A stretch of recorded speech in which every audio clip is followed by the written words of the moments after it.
Ici, sur les pontons de Salvador de Bahia, on trouve déjà des multicoques amarrés depuis hier. Mais dans quelques heures, un monocoque devrait se joindre à eux. Yann Eliès et le Havrais Charlie Dalin devraient être les premiers à franchir la ligne d'arrivée dans la catégorie IMOCA sur leur bateau. À Pivia, sur terre, leurs équipes se préparent et les attendent de pied ferme. Regardez. Pour l'équipe technique d'Apivia, l'heure est à la grande inspection, des pontons notamment.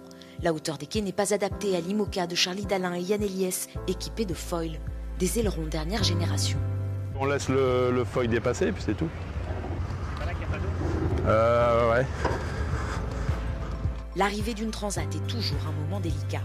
Il y a beaucoup de monde, donc tu peux faire des conneries, alors tu vois, il faut rester concentré.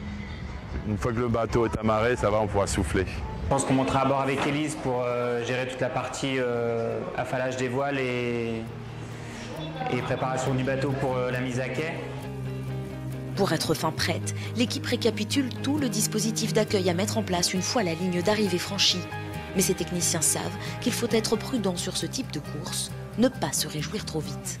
On a tous assez d'expérience autour de la table pour savoir que tant que la ligne d'arrivée n'est pas franchie, la course n'est pas gagnée. Même s'ils ont maintenant le plus gros risque, on va dire, c'est eux-mêmes. C'est d'avoir ou un problème technique sur le bateau, ou on arrive près des côtes, donc on sait qu'il y a beaucoup de bateaux de pêche, de filets dans l'eau. Il y a beaucoup de choses que le bateau peut heurter, qui peuvent le ralentir. Côté communication, on organise les interviews des skippers à venir. De 7h à 9h heure française, ce qui nous fait du 3-4 heures du matin ici, c'est d'être ici et de pouvoir enchaîner les directs pour les matinales. Les sollicitations médiatiques risquent d'être fortes. Pour Apivia Mutuelle, le sponsor de Charlie Dalin, cette première place sur le podium est presque inespérée. On n'attendait pas autant. C'est un bateau tout récent, donc forcément on était dans l'ambition de traverser et on aurait été déjà hyper content avec ça, mais en plus ça se passe super bien, ils ont fait un parcours extraordinaire et franchement on est hyper fiers d'eux.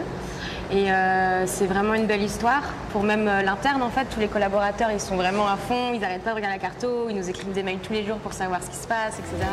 Reste désormais à compter les heures pour voir si Dalin et Eliès réussissent leur pari.